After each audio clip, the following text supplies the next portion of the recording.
संसार एने दुर्गम पथरे गति करुची। यही दुर्गम एभली मारात्मक रोगरू आम्भे माने रक्षा पाइबा एकमात्र यही हिंदू धर्मर हिंदू संस्कृति हिंदू पारंपरिक रीतिनीति की जदि आमे पुनः जीवित करि परिबा, मुख्यतः सेवा भितरे समस्त सेवा ठारू मूल सेवा सूर्य पूजा। श्री श्री जगन्नाथ देवंकर मध्य सकाळू सूर्य पूजा सरिले अन्यान्य पूजा कार्य आरंभ होई थाए।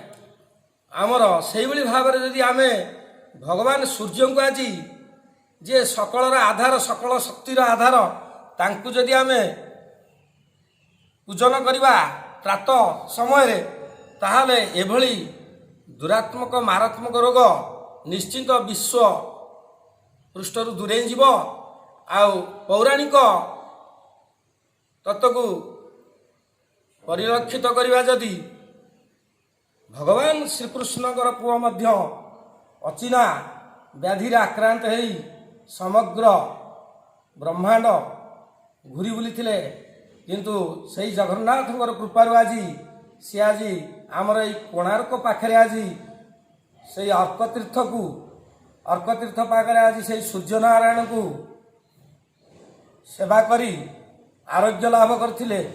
एवं सूर्य को जदि आमे उपासना करिबा ताहाले ये कोरोना जो भली मारात्मक रोगरू निश्चिंत आमे माने रक्षा पाई परिया। तेणु समस्त जनसमूह को निवेदन करुछु, दंडवत प्रणाम करुछु।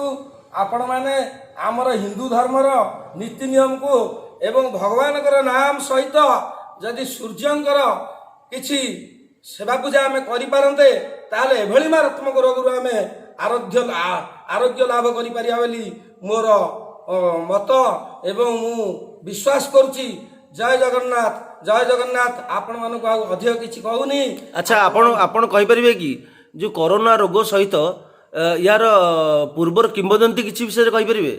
हां, हर्षवर्धन नहीं माना ये जो कोरोना रोग और सूर्य पूजा सहित कोरोना रोग सहित सूर्य पूजार संपर्क जदि पौराणिक मत को चाहिबा ताहाले जेतले सांबो को एही भली गोटे एक मारात्मक रोग आक्रमण करथिला जो रोग को से जानी पारि नथिले कौन लोक जानी पारि नथिले सेई सकल आधार शक्ति सूर्य नारायण ही तांकु एई ओडिशा रे एई उत्कल रे एई कोणार्क रे एई अर्कतीर्थ रे तांकु आरोग्य लाभ होइथला। तेणु जदि आमे सेई भगवान कर विश्वास नहीं सेई सूर्य नारायण कर उपासना करिबा तांकु सकाळ प्रातः स्मरण करिबा एवं प्रातः आराधना करिबा ताहाले निश्चिंत ये भली मारात्मक कोरोना रोगरू आमे निश्चिंत कोरोना रोग आम ठारू दूरे जीव। आ मु अधिक किछि कहूनी।